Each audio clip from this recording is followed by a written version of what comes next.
Emergencies can happen without warning, causing people to feel scared and overwhelmed. I grew up in the Midwest, so I was experienced at tornadoes and rainstorms and snowstorms. And after graduation from college, I took a teaching job in the San Francisco Bay Area. 2 months after I moved there, a month and a half into the school year, we had a massive earthquake in which buildings collapsed and a bridge collapsed.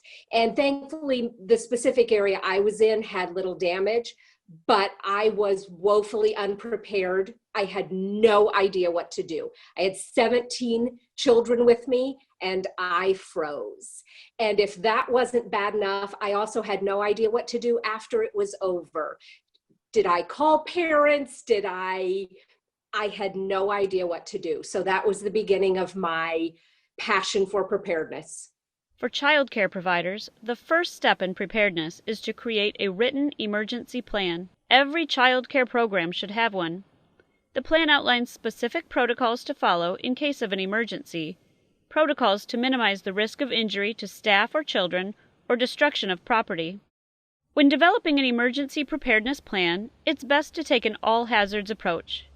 That means you identify and plan for all possible emergency events that could affect your program. Start by asking yourself these questions. What emergencies could happen in your area? How likely is each of them? How serious could the impact be if your program experienced a fire, a tornado, and so on? Are there steps you could take to prevent or ease the impact?